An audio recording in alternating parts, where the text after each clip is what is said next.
Ladies and gems, thank you for joining me. I am Mo, and we are going to be playing through some of the bonus content or watching through some of the bonus content in Detroit Become Human. If you haven't seen the main part of this video series, I'd highly recommend checking that out first. And now that we've caught up, I want you to sit back, relax, and get comfortable as I guide our androids through this bonus content. So, we took a look at some of the clips we had in the video section. Your parameters have been saved. I wish your parameters would have been saved. That way you'd remember who we were, but you don't. But it's fine, Chloe. The extras section. Okay, so we're going to go into the videos. And yesterday we went through some of the really cool, you know, kind of behind the scenes looks at how everything kind of came together in terms of the characters, in terms of coming up with this actual story, the actors that portrayed the roles, the thousands of, I think it was like 5,000 pages of script, almost 2 years of filming, what went into the soundtrack. There's so much that went into this, and it's incredible to just kind of explore it. So what we're going to do today is we're going to go through some of these short films. So we have, to start with, we have Detroit short on Chloe, we have a Detroit short on Luther, one on Zlatko, and one on Kamsky. And before we do that, actually, we might as well have a look at the gallery if there's anything else worth checking out in terms of character models. So these are all things you can kind of unlock in your own time. Some of them are still padlocked, which means we haven't experienced them. We haven't experienced those characters in those forms in the main story, I suppose. Who is this? This looks like Kamsky. This is Kamsky in his robe. This is the only time I think you see Kamsky in the game. He's just wearing his robe. And he's the founder of CyberLife and the scientist behind the technology that made androids possible. Very cool. So yeah, the gallery's full of character models. Don't know what's going on with my speech today. But that's full of character models. The soundtrack, I kind of had to look through that. It's basically an explanation. I don't think we're going to get... Like, let's just show you one of them so you can get an example for what it is that this gallery, the soundtrack gallery, is made up of. So this is the one called First Mission by Nima Fakrara, sorry. And it kind of plays the song and tells us that, you know, it gives us some insight into the track. So to save the fish or not, this tells you everything about this track. The scene sets some of the tone of who Connor is and what his journey can be. Being one of the first tracks I wrote, I aim to introduce and capture as many thematic ideas as possible. You can hear Connor's thoughts, movements, curiosities, as well as emotional changes through the arc of the scene and the music. Some of the colors you can hear are the Connor guitar, which is a 24 fret guitar, like 24 fret guitar, like custom instrument created to replicate the inner workings of an android. Vintage and very old Moog synthesizers, as well as a detuned unplugged electric violin. You hear scratches, ticking movements, and rubs, which all creates the sound of who Connor is. During gameplay, when the player makes any decision, the track evolves and gets manipulated to reflect those choices. Nima Fakrara. So that's an example of kind of what's in here. Going to go back for a second. They're all the same price. They're all about 300 bonus points. And yeah, so we'll just kind of skip into the videos here, and we'll watch our first short for the evening, which is about Chloe.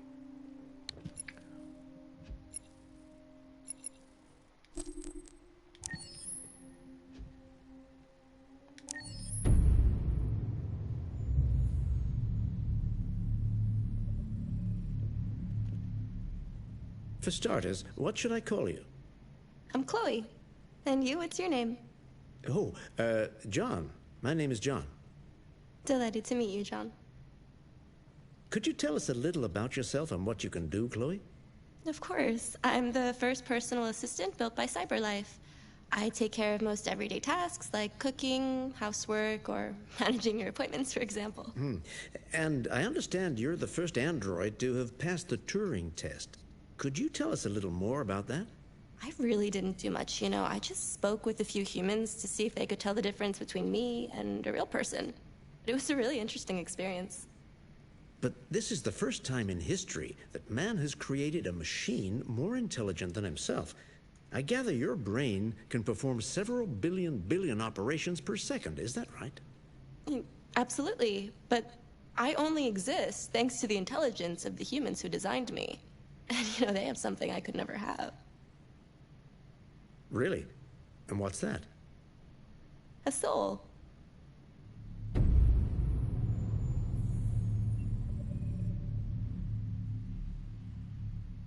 Coming May 25th, 2018. That was very, it gave me, I don't know, that gave me some weird goosebumps at the end because it was so creepy. Because she's just like, they have something that I don't have, and that's the soul. That was very creepy. But it's also possibly very true. Okay, so let's move on to... this is going to be a very short stream by the looks of things.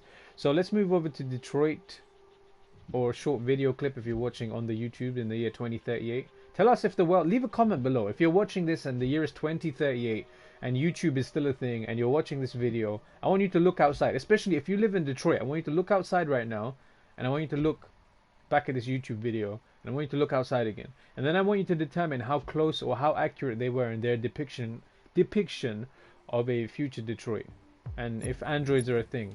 Or maybe you are an android, you're watching this. If you are an android and you're watching this on the YouTubes and it's 2038, please click the like, click the subscribe, leave a comment with your androidic thoughts. Androidic, is that even a word? I don't think it is. But anyway, let's watch this Detroit. Oh my god, what is going on today? I'm gonna sip some water. It is the 17th of June 2020 at 20:38 BST. Yeah, so we're gonna watch this Detroit short about Luther.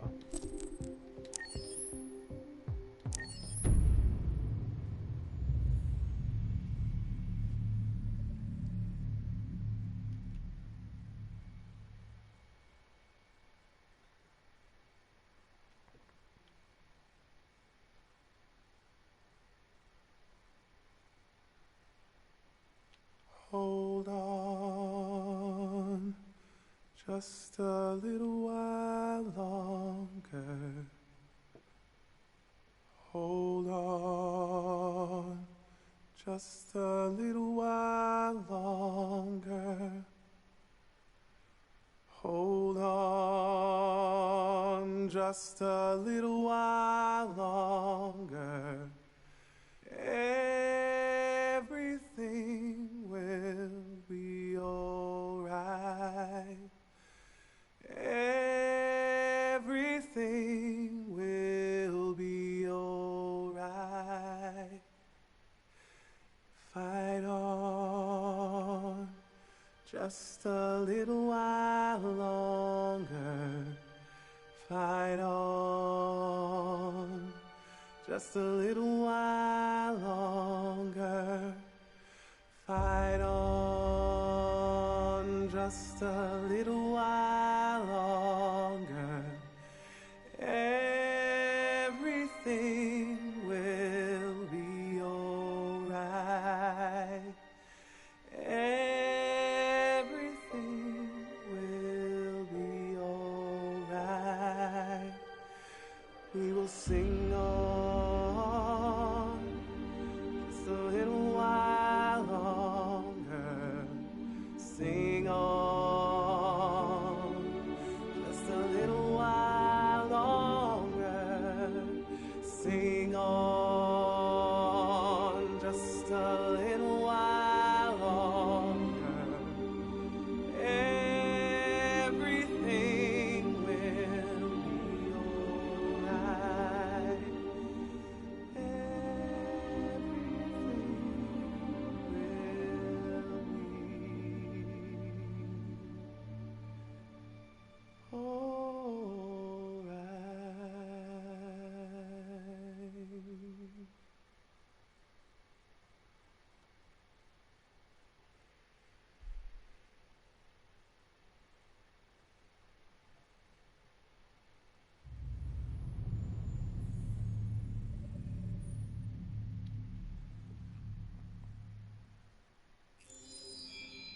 very nice rendition of the song there by Luther.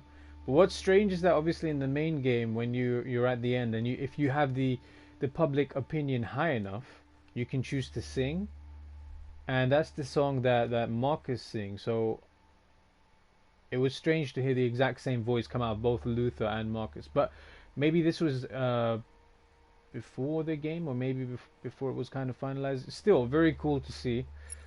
This is obviously set before the game. Now we move over to Zlatko.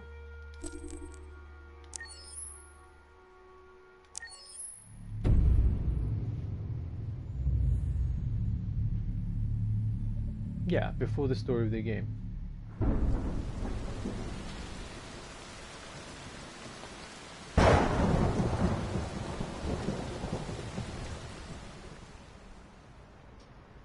Rock-a-bye baby in the treetop, when the wind blows, the cradle will rock. When the bough breaks, the cradle will fall, and down will come baby, cradle and all.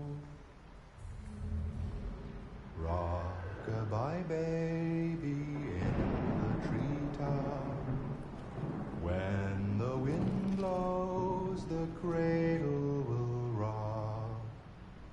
When the bough breaks, the cradle will fall, and down will come baby, cradle and all. Rock-a-bye baby in the treetop, when the wind blows, the cradle will rock. When the bough breaks, the cradle will fall, and down will come baby, cradle and all.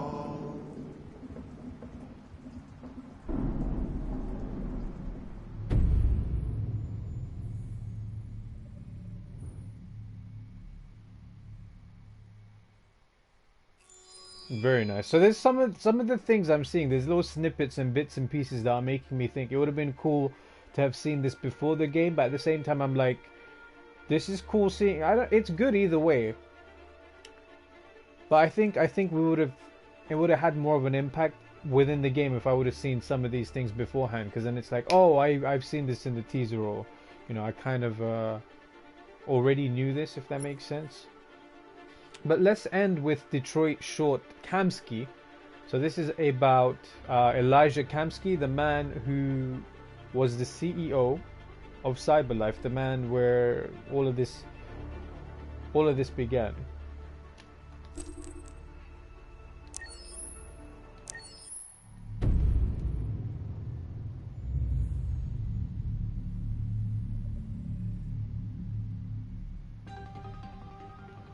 In the space of a few years, androids have completely transformed the world in which we live. By letting androids into our homes and factories, the CyberLife company has made them everyday technology. The founder of CyberLife, Elijah Kamsky, is a very discreet man. Despite being the CEO of the highest valued company in the world and being voted Man of the Year by Century Magazine, he remains a mystery for most people. That's why we at KNC are so excited to be here as CyberLife opens its doors for the first time. Elijah Kamsky, could you please tell us where we are? Certainly, and welcome. We're currently in CyberLife's production center in Detroit, where all models are designed and manufactured. More than 10,000 androids come off the production line every day. Fascinating. Could you tell us what your goal was when you founded CyberLife? Well, I simply wanted to use technology to carry out all of our most annoying and repetitive tasks, so we'd have more time to enjoy life.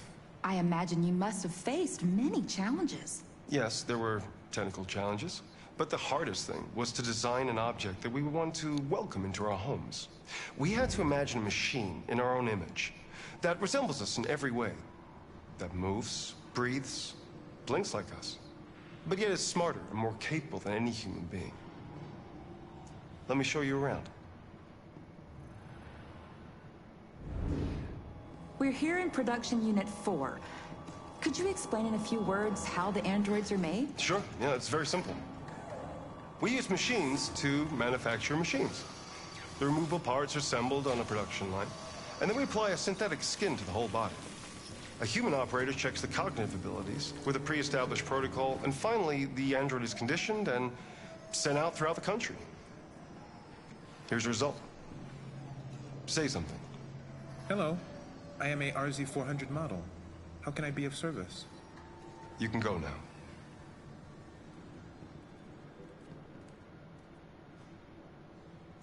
Our androids are already replacing humans in many fields. For example, they represent more than 80% of all university professors and 63% of all medical staff.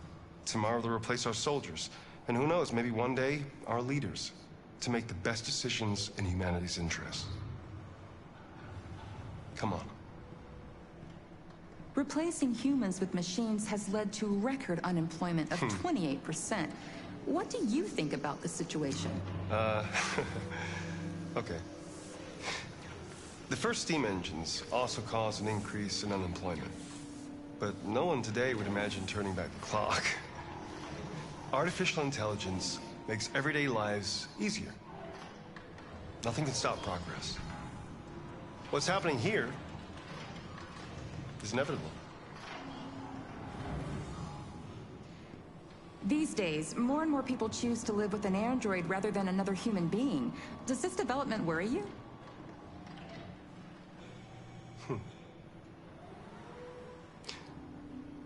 Everything's much easier with an android. They obey your orders without ever complaining. They can cook, discuss philosophy with you, have intimate relationships according to your desires. They never say no. Obviously, they are the perfect partner. Everyone deserves happiness. Why deprive yourself of so-called moral reasons when a machine can make you happy? Many science fiction books tell the story of how machines become more intelligent than us and end up confronting us. Aren't you worried about that possibility? I understand the irrational fears about artificial intelligence, but I assure you, that will never happen with a CyberLife android. They're designed to obey humans. They're machines. They can't ever develop any sort of desires or form of consciousness. Are you sure? I'm absolutely certain. You can trust me.